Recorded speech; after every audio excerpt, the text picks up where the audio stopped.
Bom dia, meus amores, como vocês estão? Espero que bem. Logo, logo estaremos nos revendo, né, de forma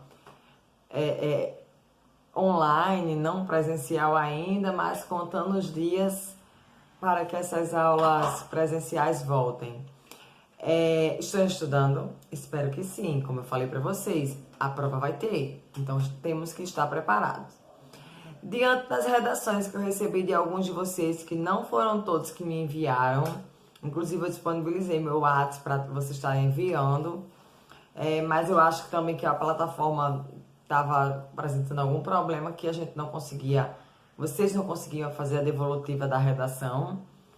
Então é super compreensível no caso de alguns não terem enviado. Então, diante dessas redações, eu pontuei alguns erros que foram bem comuns, porém nós não podemos cometê-los no dia da prova do IFRN. Eu acredito que vocês saibam que a prova de redação, ela pode ser sim considerada uma das mais importantes ou a mais importante da redação, do processo seletivo. Eu sempre costumo dizer que a redação, ela classifica, ele leva lá para frente ou desclassifica totalmente o candidato. Porque é na redação que você vai mostrar que realmente sabe escrever, que realmente tem conhecimento da língua, ok? Então vamos lá, peguem o caderno, peguem as redações de vocês e vamos pontuar alguns erros que foram triviais. Porém, nós não podemos aceitar numa redação onde vocês vão estar concorrendo e onde vai ser selecionado os melhores somente. Não é uma redação normal que vale só a pontuação da escola, ok? Primeira coisa, fugir do tema. Teve gente que fugiu. Eu pedi sobre a importância da participação dos jovens na política. Teve gente que escreveu qualquer coisa menos sobre a participação dos jovens na política. Fuga parcial do tema. Se você falar sobre outra coisa e depois voltar para o tema, você vai perder bastante ponto na prova. Fuga total do tema zera a sua prova. Você é desclassificado. Então vamos ter cuidado com esse quesito. Não fazer rascunho. Perceptivelmente teve gente que não fez rascunho. Como você percebe isso, professora? Pela quantidade de erros e de rasuras que tem na redação que vocês me enviaram.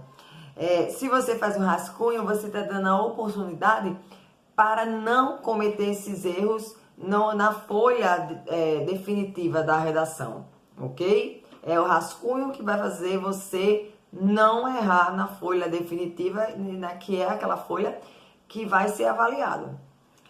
Gente, terceiro ponto, letra ilegível, gente, isso é incabível. Você imagine que os corretores têm 20 mil redações para corrigir. Eles não são os professores de escola que vão ficar tentando decifrar a letra do aluno, não. Peguei essa redação, não consegui ler, passei, desclassifica, pega outra. Então tenham cuidado com essa questão da letra ilegível na redação de vocês. Quarto ponto, extremamente importante, a falta de coesão. Tem gente que escreve os parágrafos desconectados primeiro, a introdução desconectada com o desenvolvimento desconectado com a conclusão. Não, vocês aprenderam em sala de aula a usar os conectores, as conjunções, as orações subordinadas e as orações coordenadas. E é nesse momento que vocês vão aplicar todo esse assunto que vocês aprenderam em sala de aula lá quando estiverem concorrendo na prova do IFRN, tá certo?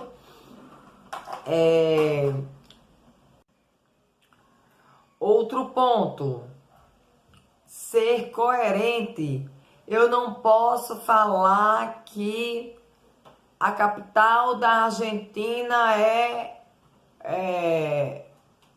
La Paz, por exemplo. Eu estou sendo incoerente. Do que adianta eu mostrar que sei o que é a Argentina, mas eu erro a capital? Do que adianta eu falar que sou contra o preconceito e colocar uma frase extremamente preconceituosa lá? Então, cuidado na incoerência. Ser coerente. Coesão e coerência é um ponto que vocês... É um quesito que se perde muito ponto, ok? Observe se o que vocês estão escrevendo está interligado. Lembrando, coesão tem a ver com o interno, a estrutura do texto, e coerência tem a ver com o sentido do texto. Sexto ponto, anotem aí. Erros ortográficos. Eu estou trabalhando com alunos do 9º ano que vão fazer um processo seletivo para entrar no melhor Instituto Federal do Nordeste e um dos melhores do Brasil.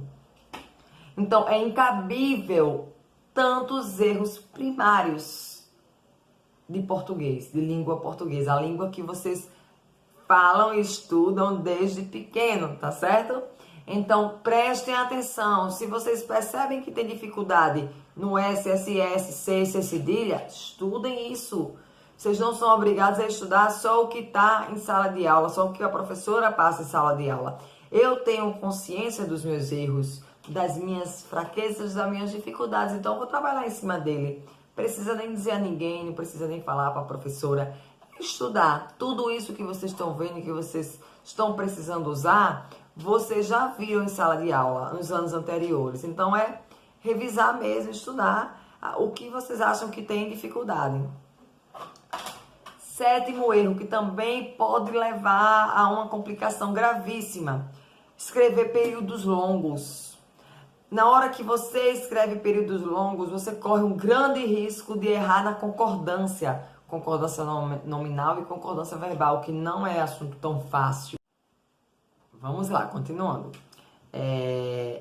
Então, os períodos longos são perigosos e podem levar a gente a cometer erros graves.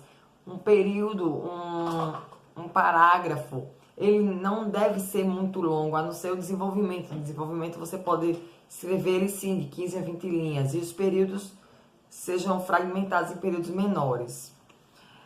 Outro erro, usar a linguagem informal.